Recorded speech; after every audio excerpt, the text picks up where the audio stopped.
The First Crusade, which began in 1096, was the first of a series of religious wars fought between Christians and Muslims for control of the Holy Land. The Holy Land, which included Jerusalem and the surrounding areas, was considered sacred by both Christians and Muslims, and both groups had a long history of fighting over control of the region.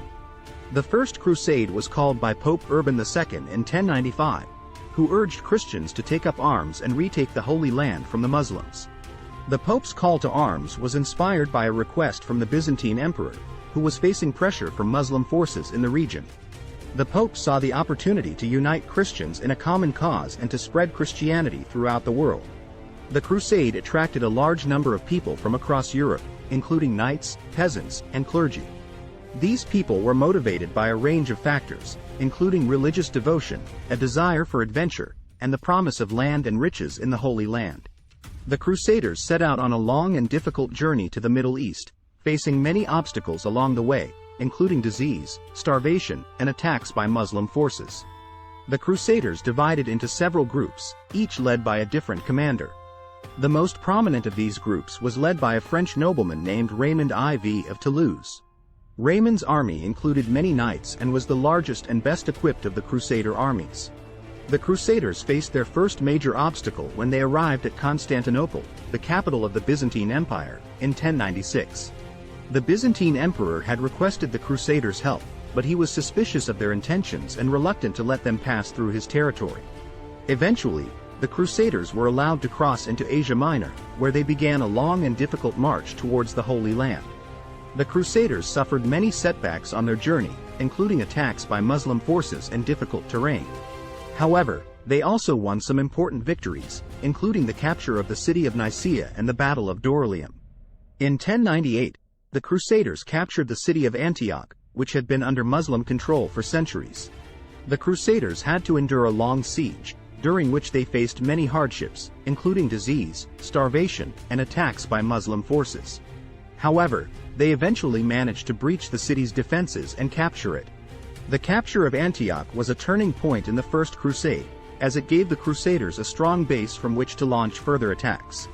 However, the Crusaders were still facing many challenges, including a lack of supplies and a divided leadership. In 1099, the Crusaders finally reached their goal when they captured the city of Jerusalem.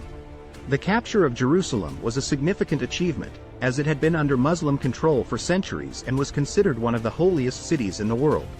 The Crusaders carried out a brutal siege of the city, killing many of its inhabitants and desecrating its holy sites. The capture of Jerusalem marked the end of the First Crusade, but it did not bring lasting peace to the region.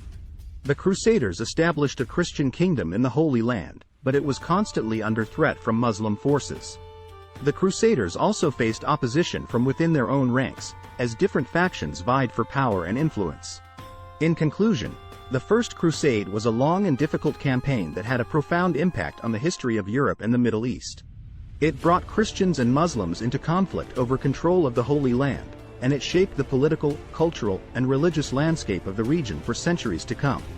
The Crusaders' victory in capturing Jerusalem was a significant achievement, but it also marked the beginning of a new era of conflict between Christians and Muslims in the region.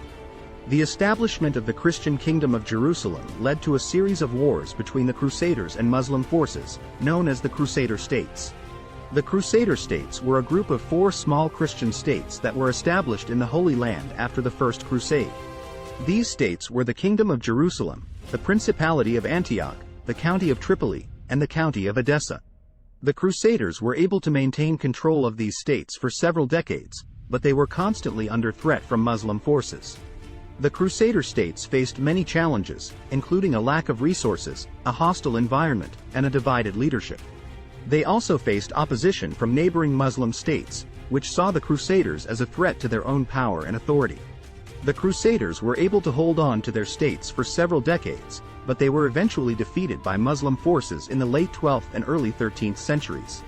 The First Crusade also had a significant impact on Europe, as it brought about major social and political changes.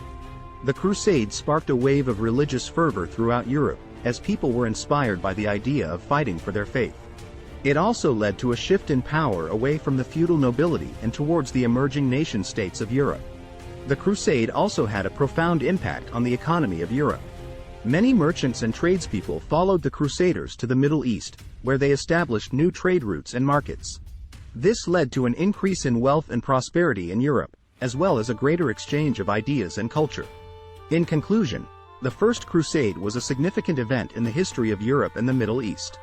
It marked the beginning of a long and bloody conflict between Christians and Muslims over control of the Holy Land, and it brought about major social, political, and economic changes in Europe.